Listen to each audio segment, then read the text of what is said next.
How do you live somewhere covered in 80% ice? Who invented the kayak and who are the Inuit?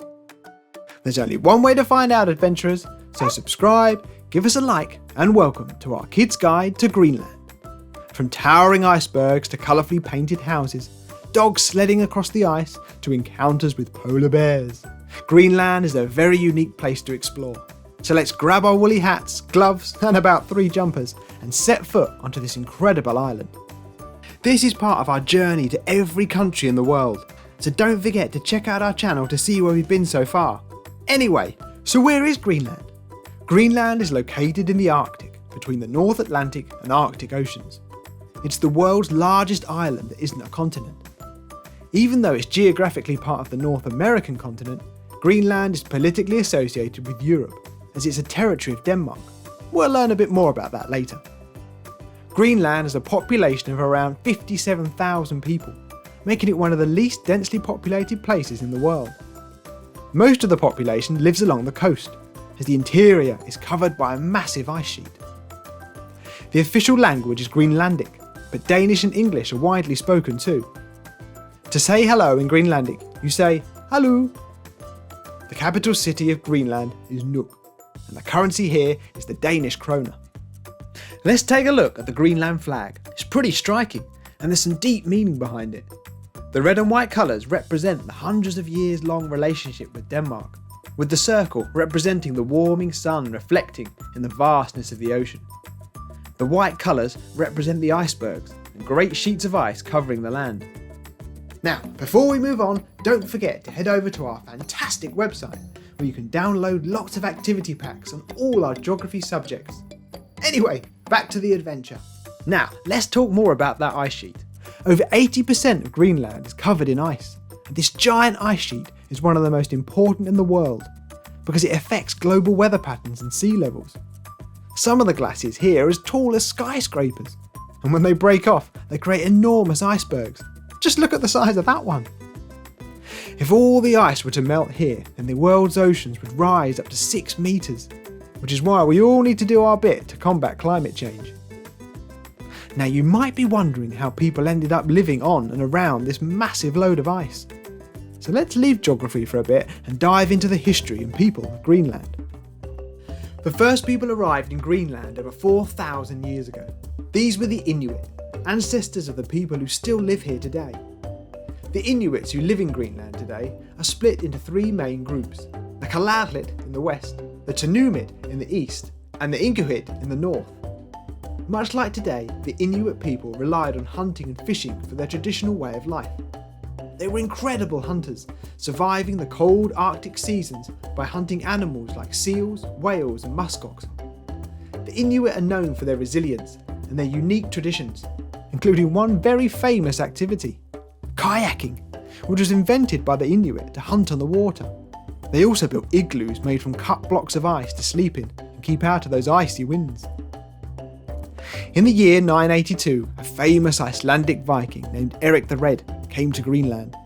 He called it Greenland to make it sound so nice more people would settle there, even though it was covered in ice. These hoodwinked early Viking settlers built farms and small villages along the coast, in many places that are still populated today. So just how did Denmark come to own Greenland?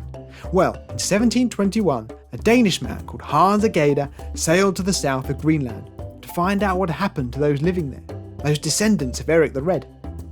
He sadly found nothing, and over the next 15 to 20 years he re-established a settlement there, trading to Denmark.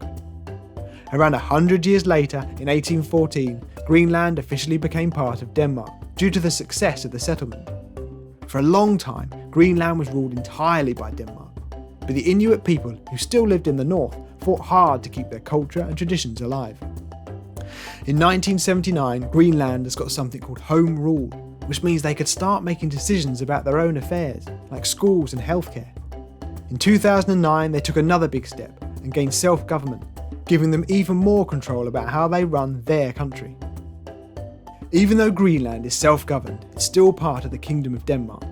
Denmark helps Greenland with defence, foreign affairs and financial support. Today, Greenlanders are proud of their unique culture and history, blending ancient Inuit traditions with modern influences. They continue to write their story while protecting their incredible environment and traditions. A pretty fascinating story, and one that is continuing to unfold today. Yes, Beans, that's a very good point. Who else lives on this icy isle? Let's take a look at your top 5 animals to find in Greenland.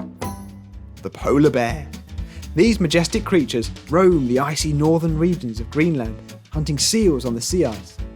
Polar bears are perfectly adapted to the cold, with their thick white fur, which blends into the snowy landscape, and a layer of fat that keeps them warm.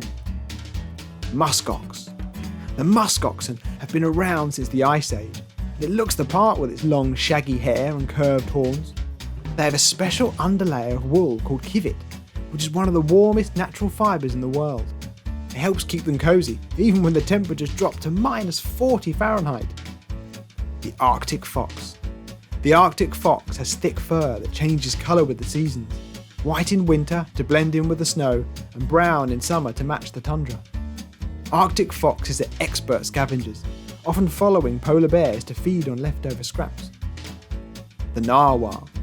Known as the unicorn of the sea, narwhals are one of Greenland's most fascinating marine animals. Their long spiral tusk is actually an overgrown tooth that can grow up to 10 feet long. It's thought they use their tusks to sense their environment and impress their mates. The walrus. The walrus is a huge Arctic marine mammal, known for its long tusks and whiskered face. Weighing over 1,500 kilograms, it uses its tusks to pull itself onto ice and defend against predators. But despite their bulky size, they're great swimmers. Wow, after all those cool customers, let's check out what there is to do for us humans in the great frozen land of Greenland. Here's my top 5 things to do in Greenland. The Ilulissat Icefjord is a breathtaking natural wonder, filled with massive icebergs that break off from the Cermak Glacier, one of the fastest moving glaciers in the world.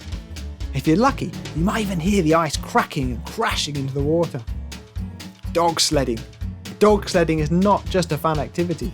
It's one of the only ways to effectively get around in Greenland. Hop onto a sled pulled by the Greenlandic huskies, which are strong, hard-working dogs bred perfectly for the Arctic conditions. Visit a traditional Inuit settlement. Greenland is home to small, colourful Inuit villages like Uummannaq and Tasiilaq, where you can experience the traditional Kalaalleq way of life. Learn how the Inuit have adapted to living in the Arctic for thousands of years. Whale watching.